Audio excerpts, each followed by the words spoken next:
You are back with comedian David Boyle, and I'm quitting alcohol. And today has been the most fucking frustrating day ever. We recorded another Oppression Chamber podcast today, and everything that fucking could go wrong went wrong. It was fucking unbelievable.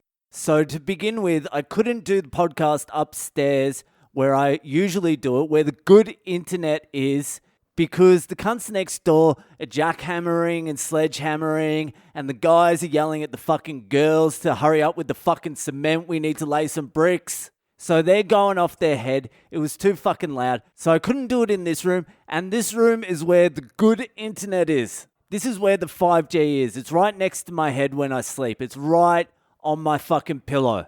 The 5G fixes my brain while I sleep. It's good, strong internet. So I have to go down to the other room, which is just a fucking echo chamber. And the other thing is, it doesn't have any fucking internet connection in there. So I have to go directly off my Wi-Fi hotspot off my fucking phone, which is fine up until 45 minutes into it, where I run out of my fucking daily data usage and the screen fucking cuts out. So I run back upstairs and I'm just like, fuck it, I'm just going to have domestic violence in the background of this podcast because I need to use the fucking internet. So I get back up here and the fucking power's out. The power cuts out like twice a day in India, sometimes 3, sometimes 5, but never 0. That's the only thing you can bank on in India, is that the power's going to cut out. But we have this UPS thing or whatever the fuck it is, some battery power, but that takes half an hour to kick in. So I just fucking sit there and wait, and it finally starts. And the thing is with this UPS fucking battery pack thing is it doesn't supply power to the entire fucking house. It supplies power to individual plugs scattered around. You have to find what fucking plugs have current in it. And it just so happens that the plug that the internet's connected into doesn't have power in it either. So I run back downstairs to the study where there's another internet connection, and that also is not getting any power. But then after 10 minutes, the power comes back on. So I run back upstairs where the good fucking internet is. I turn on the computer. Something's wrong with the fucking computer. I have to restart it 5 times. 5 times I have to restart this computer. It just had that powering up fucking thing twirling. It was driving me nuts. So I'm waiting for the computer to start back up, and then the power cuts out again. Internet gone. I am just ready to fucking smash shit. And that was it. I couldn't get back onto the internet. It was like a 3.5 hour fucking nightmare. All that time and effort. Also, we could tell a couple of jokes about fucking Afghanistanis falling off aeroplanes. And those Afghanistanis that fell off that plane, I don't think they're getting enough credit for how fucking high they got. They got so fucking high. They made it to like the unfasten your seatbelt sign. Like they weren't trained. They're just 2 average Afghanistanis. They weren't stuntmen. They were just 2 guys. And they made it that far. Have you ever put your hand out the window of a car going about 100? It's hard to keep your arm out there. Imagine how hard it is to hold on to the door handle of an aeroplane going 600 k's an hour. Do you know how fucking hard that would be? The plane had pretty much leveled off and they were still hanging in there. Like, it's a fucking tragedy and it's scary what's happening, but that would have been fucking exhilarating for a little while. Like, if the other option was getting tortured and killed by the Taliban, that is a pretty good way to go out compared to the other way. If you had a choice between tortured and killed by the Taliban or fucking Tom Cruise Mission Impossible fucking 9 or whatever the fuck it was, I know what I would be choosing. Anyway, all this is in the next fucking episode of the Oppression Chamber. Anyway, if we can scrape together a fucking episode out of the fucking debacle that was today. Just nothing fucking works here. Everyone's like, the internet should be good. All this shit should be good because the Indians are fucking great at that shit. No. All the good Indians leave. Anyone who scores over 50%, leave. Anyone who scores under 50%, stay. And then all you've got left is the bottom 50% running the fucking country. And it's not even that. There's so much corruption here and nepotism that the most qualified people don't even get the fucking jobs here. The cunt running the whole Indian power grid is just some cunt's nephew who failed accounting. It's completely fucked. Anyway, the next Depression Chamber will be out, I don't know, probably Wednesday, Thursday, something like that. Hopefully we can salvage an episode.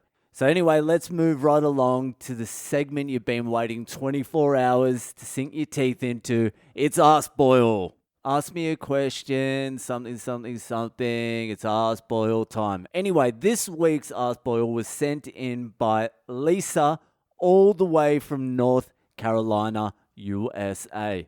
A few days after she sent this, Lisa actually got COVID-19 and she was having a little bit of a tough time with it. But she said because she couldn't taste, she wasn't eating as much, so she lost a few kilos and she wasn't drinking the bottle of vodka she usually drank per day. So there's a silver lining. Anyway, here is the Ask Boyle for this week. The other day, my nurse friends and I were having one of our usual cock and balls sex conversations where we tell each other all our partners' personal shit, like dick size, shit they're bad at, that sort of thing. Hey, I hope you're exaggerating a little bit for your fucking men out there. I hope you're not fucking telling the truth. I hope you're adding a couple of fucking inches and a few minutes to the reality, because we certainly lie for you gals. Anyway, back to the question. Because drunken porn star sex is much sloppier in real life than it seems while you're doing it, the woman usually ends up with a UTI, a razor-sharp reminder of a bad decision. I got to thinking about it and a question presented itself. UTIs are usually caused by E. coli bacteria, basically shit germs. Well, what about farts?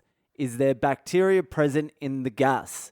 If you have a vagina, which I'm certain you do not, you have definitely had the experience of the front fart that somehow makes a 90-degree turn and climbs up your pussy, releasing itself from the front of your pants.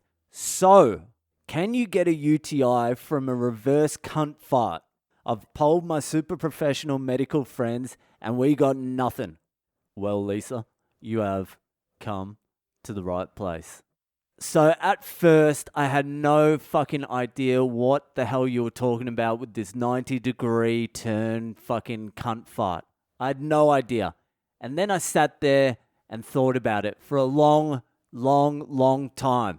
And even though I don't have a pussy, I'm pretty sure I know what you're talking about.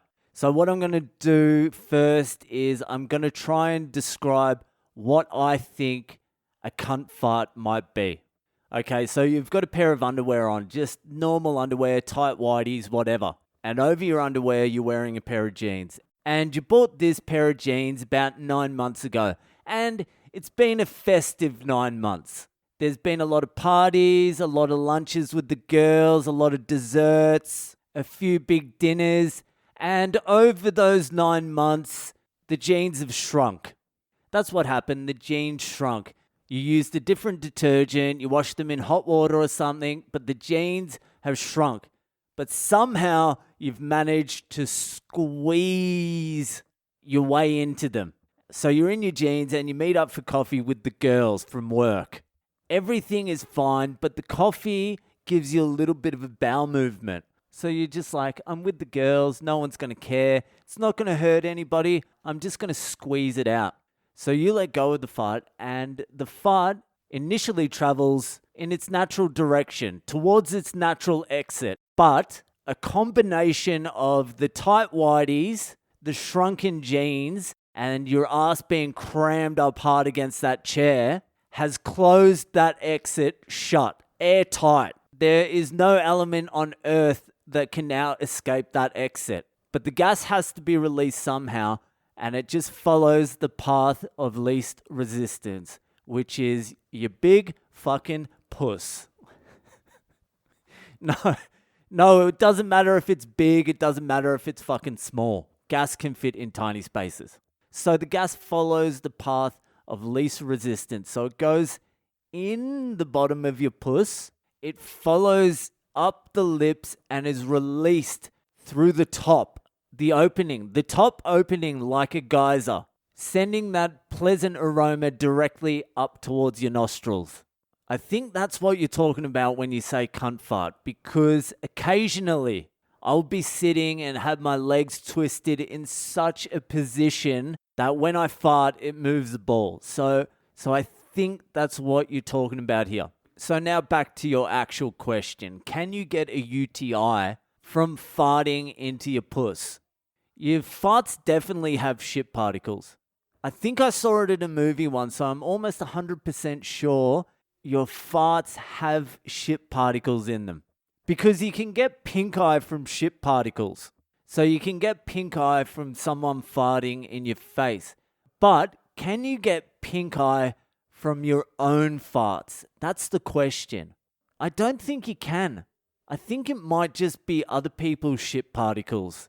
I think the bacteria coming from yourself, you might be resistant to. Because if you could get pink eye from your own shit particles, then I would have 2 pink eyes 365 days per year. So I'm going to say you're not going to get a UTI by farting into your own vag. But what I will recommend is that when you and your partner are having that sloppy porn star sex you're talking about, use separate dildos. Don't share dildos. One for him and one for you. No cross-pollination anymore. Put name tags on them if you want, if there's room. Or get a pink one and a black one. Color code them so you don't get confused. And I think that will take care of your UTI problems. Anyway, Lisa, thanks for the question. I hope it helped. And I hope you're recovering well from COVID-19. Anyway, that's it for tonight. If you're enjoying the podcast, share it around with your friends. And I'll see you the fuck later.